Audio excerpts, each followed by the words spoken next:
A Dios sea la gloria por los siglos de los siglos. La bendición viene de Él y por lo tanto debemos de ser agradecidos siempre.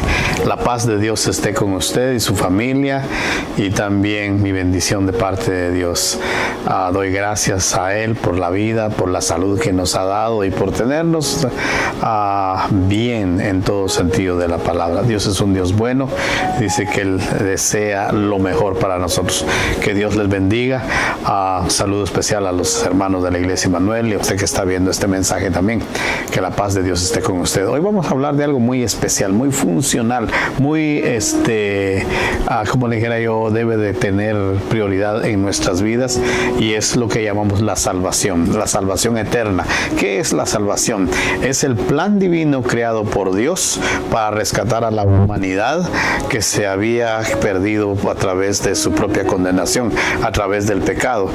Dice la palabra de Dios que el hombre pecó, y al pecar perdió la oportunidad de entrar al reino de los cielos, y no lo puede hacer por sus propios medios, sino que en todo caso el pecado nos aleja de las cosas de Dios. La Biblia dice en el libro de Gálatas que los deseos de la carne son contra el espíritu, y la carne se quedará aquí en la tierra. Nadie va a ir con este cuerpo al cielo.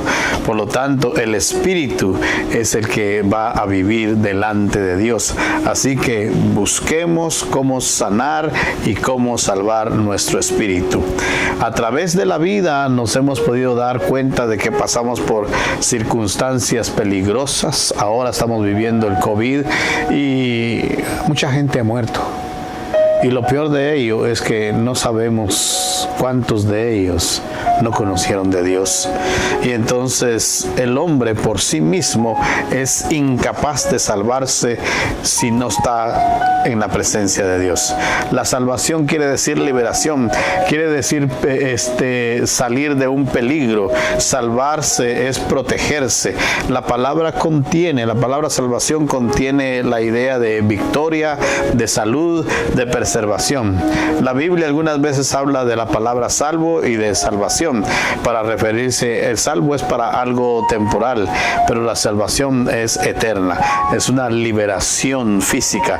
La salvación es algo que solamente viene de parte de Dios. Una ilustración de la salvación se halla allá en Mateo capítulo 14, verso 30. ¿Se recuerdan cuando Jesús venía caminando sobre las aguas? Dice que los discípulos estaban en la barca, y cuando lo vieron pensaron que era un fantasma, y cuando Él les dijo que era Jesús, entonces Pedro le dijo: si tú eres el Cristo, déjame que yo camine hacia ti sobre las aguas.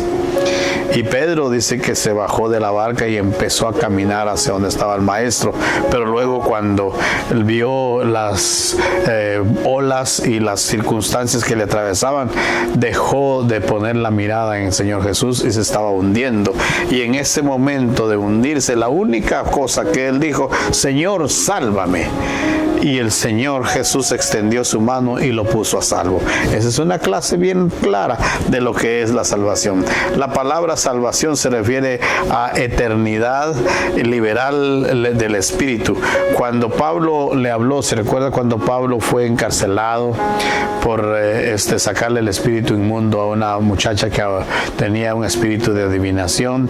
Y dice que fue metido hasta el fondo de la cárcel, hasta el cuarto lugar de la cárcel. Dice que fue puesto en unos cepos, y dice que en la noche él empezó a cantar cuando estaba con Silas. Estaban alabando al Señor y vino un terremoto. Y dice que las puertas de la cárcel se abrieron y el carcelero se quiso matar, y él le dijo: no lo hagas, porque aquí estamos todos. Y entonces dice que le habló de la palabra de Dios al carcelero, y el carcelero creyó, y su familia. Y en ese momento Pablo le dice esta palabra, Hechos capítulo 16, verso 30 al 31. Miren lo que dice: y sacándolos, el carcelero les dijo: señores, ¿qué debo de hacer para ser salvo? Y ellos dijeron: cree en el Señor Jesucristo y serás salvo tú y tu casa. En el contexto de la palabra de Dios podemos entender y reconocer que la salvación es personal. Lo primero que se destaca es que usted y yo, por medio de la fe en Cristo Jesús, debemos de reconocer que Él es nuestro Salvador, y entonces Él dice que quita todas nuestras transgresiones, y por lo tanto entonces Él nos da la vida eterna. Pero no puede ser por familias enteras o grupos, sino que es personal. Entonces usted y yo debemos de hacer esta decisión. No es que toda su casa, sí, más adelante usted ve de que al carcelero se aceptó al Señor y los demás de su casa también aceptaron al Señor Jesús, entonces fueron salvos. O sea que la salvación debe de ser personal. Nadie más puede interceder por nosotros, solo Cristo Jesús. Entonces, ¿de qué somos salvos? La doctrina cristiana de la salvación dice que somos salvos de la ira, y esto es el juicio de Dios al pecado. O sea, la palabra de Dios dice que nosotros, por hacer pecadores, estábamos supuestos a sufrir la ira del Señor. Primera carta de Tesalonicenses capítulo 5 verso 9 dice: porque no nos ha puesto Dios para ira, sino para alcanzar salvación por medio de nuestro Señor Jesucristo. ¿Qué quiere decir esto? Que Dios no nos ha puesto para ira, y esto debe de resaltar en nuestras vidas, especialmente ahora que estamos pasando dificultades, porque todo cristiano, déjeme decirle, el cristiano que ha aceptado al Señor como su Señor y Salvador, y vive una vida conforme a su voluntad, déjeme decirle que la palabra de Dios dice que vendrá una gran tribulación, pero este juicio que vendrá no lo va a pasar la iglesia, porque el Señor va a venir antes y nos va a llevar con Él. Por eso que nosotros no vamos a sufrir este castigo. Usted, si está consciente de que ha recibido a Cristo Jesús y es un cristiano creyente verdadero, debe de estar seguro que no pasará por la gran tribulación. Entonces, ¿qué quiere decir esto? Que tanto usted como yo seremos arrebatados con Cristo Jesús. Él se va a llevar a su iglesia y no vamos a pasar por este tiempo difícil.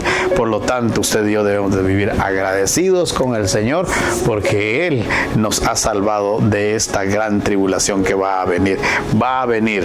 La iglesia de este mundo debe de dar a conocer que esto va a suceder, y por lo tanto debemos de tener el cuidado de estar seguros que somos salvos.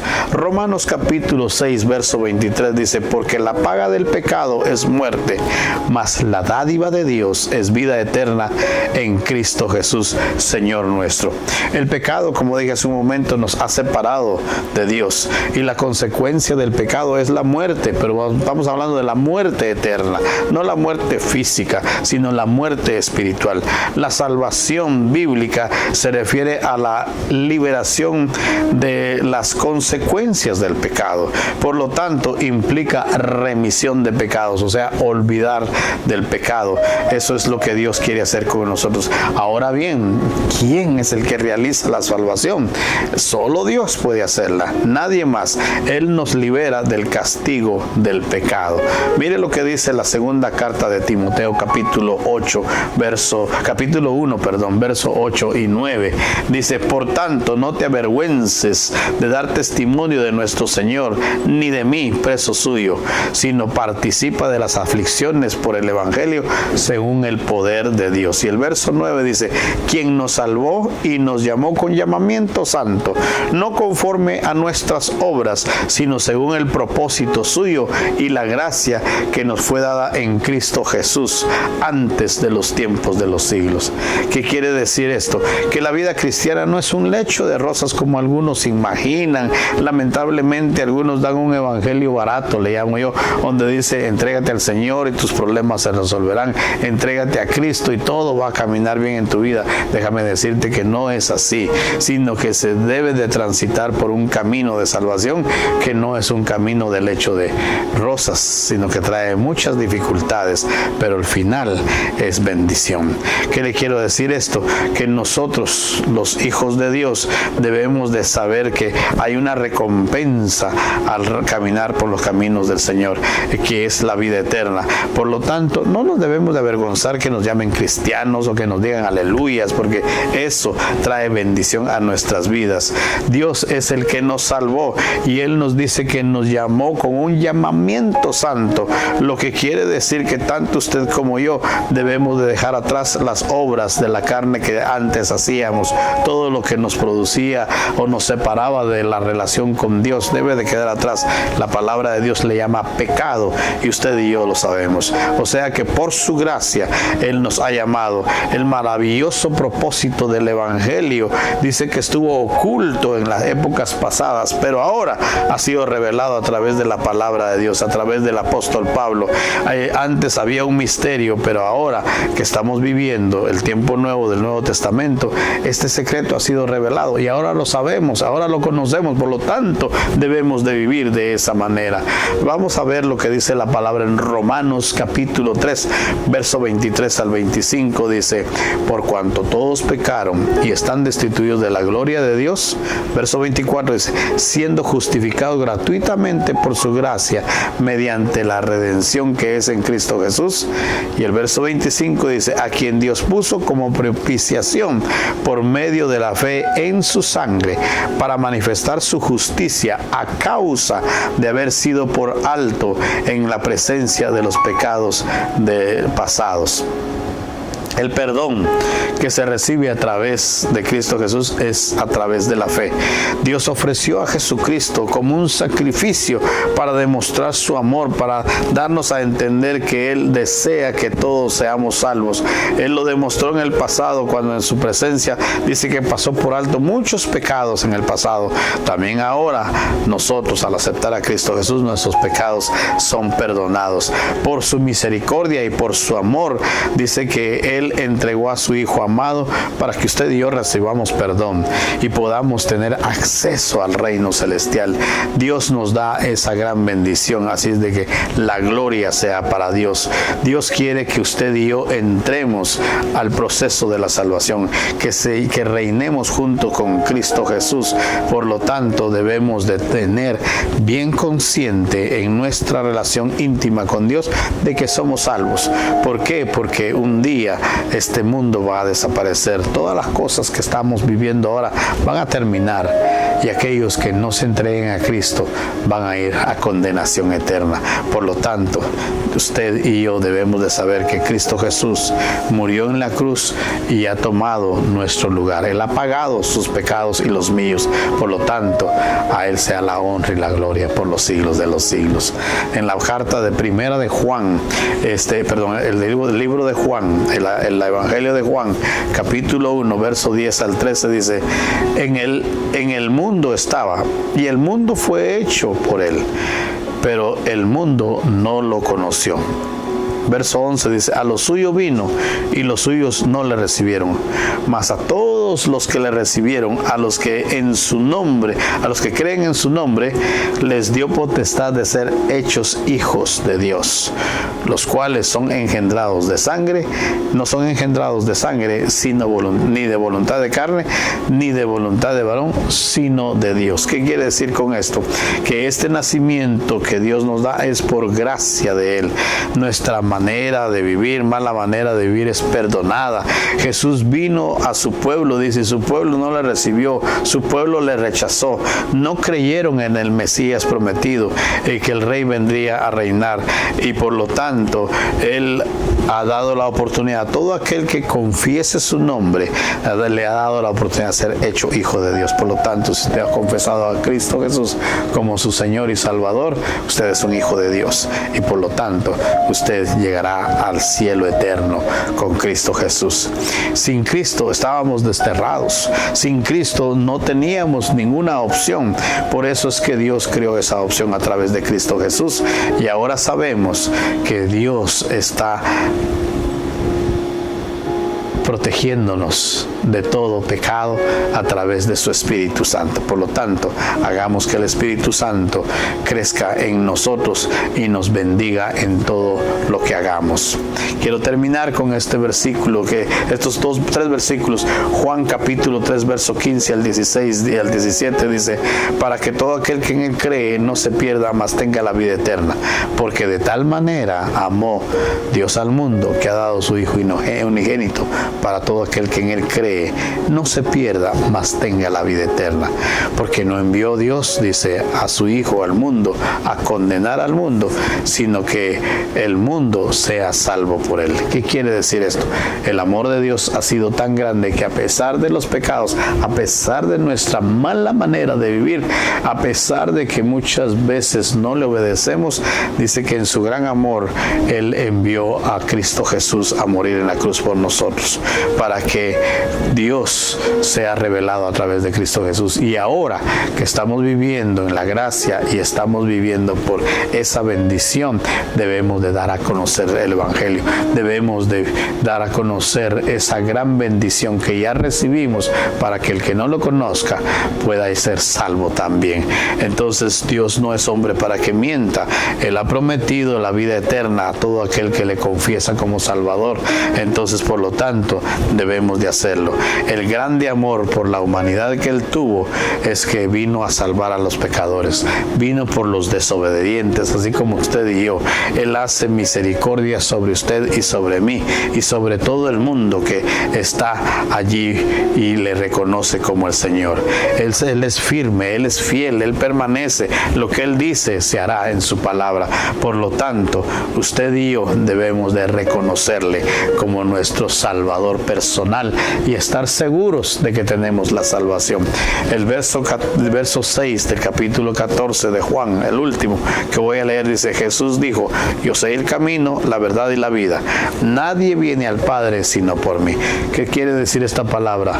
Que usted y yo debemos de reconocer a Cristo Jesús como nuestro Salvador en nuestro corazón y vivir una vida santa conforme a su voluntad.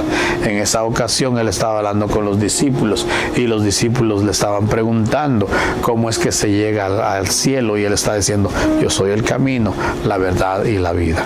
Alguien le dijo: muéstranos al Padre y creemos. Dice: tanto tiempo, dice el Señor, me he estado con ustedes y todavía me preguntas esto. Y por último, ahí en este mismo capítulo 14, él dice: Dios y yo somos uno.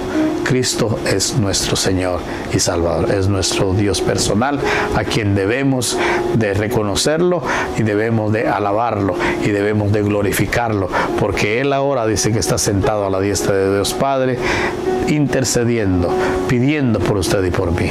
Él quiere bendecirnos, Él quiere que nadie se pierda. Por lo tanto, si usted no ha hecho esta oración de fe, yo voy a orar en este momento para que aquel que no ha sido salvo alcance la salvación. Es una oración, pareciera simple y sencilla, pero tiene un trasfondo espiritual bien grande. Y la palabra de Dios también dice que hay fiesta en los cielos cuando un pecador se arrepiente. Si usted no ha hecho esta oración, yo le recomiendo en este momento que cierre sus ojos y haga esta oración conmigo. Padre eterno, te doy gracias, Señor, por haber enviado a tu Hijo Jesús a morir en la cruz. Y en esa cruz, y a través de derramar su sangre preciosa, Él pagó los pecados míos y los de toda esta humanidad. Él no tenía que pasar por ahí, pero lo hizo por amor a mí y a toda la humanidad. Gracias, Dios mío, por cuidar de regresarnos esa bendición que nos diste desde un principio, de vivir por la eternidad. Ahora te agradezco, Señor, por la vida de Cristo Jesús, y te pido, mi Dios, que aceptes mi vida, que la tomes en tus manos y la lleves delante de Dios, para que cuando yo muera vaya a tu presencia, Cristo Jesús. Padre celestial, inscribe mi nombre en el libro de la vida, para que cuando yo llegue allá, mi nombre sea puesto, esté allí, y yo reconozca ese nombre que tú me has dado, Señor. Gracias te doy por este momento.